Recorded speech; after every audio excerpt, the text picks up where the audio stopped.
ugu dambeyn waxaa la soo gabagabeeyay oo la ciyaaray finalkiisa tartankii labaad ee xiisaha badnaa ee qaaradda Yurub laga ciyaaro UEFA Europa League kooxda kubadda cagta Sevilla ayaa markii toddobaad ku guuleysatay tartanka Europa League waxaana Real 4-1 ay ku garaaceen Rome oo ay iskugu soo bixeen finalka iyadoo ciyaarayso socotay 120 daqiiqo ay ku dhameysteen min hal iyo hal goolaha xulka qaranka Morocco ee Bono ayaa mar kale noqday xiriirka rikooryaasha waxaana soo noqday in kooxdii 4-1 rikooryaal ay ku adkaato isagoo badbaadiyay laba rikoor oo kamid ah kuwa kalena markaas birta lagu garaacay Sevilla oo ku horeysay laadada rikoorada ayaa waxa si xaraga leh u dhaliyay Lucas Ocampos dhinaca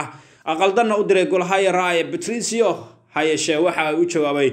Cristante oo noqday ciyaartooyga kaliya ee Roma u dhaliyay rikooryaasha waxaana uu dirqi kubadda kaga hoos bixiyay Bono oo uu garaacay waxa ku xigay oo saddex rikoore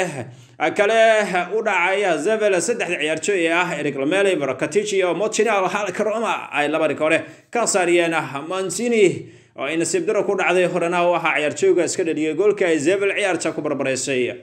Roma ayaa qaybtii hore ciyaartu gool qurux badan u dhaliyay Paulo Dybala hayashe markii ay qaybta labaad 10 daqiiqo socotay ayaa Mancini isku qabtay kubadda uu isku dayay inuu daafaco sida ay ciyaartu ugu soo dhamaatay hal iyo hal Sevilla ayaa u tahay markii toddobaad oo ku guuleysteen tartankan Europa League horena loo oran jiray UEFA waxayna sida ku soo qayb gali doonaan tartanka Champions League xilciyaareedka dambe iyagoo ka maqnaa laha hadii aanay koobka qaadi lahayn maadaama ay kaalinta 12aad kaga jiraan horyaalka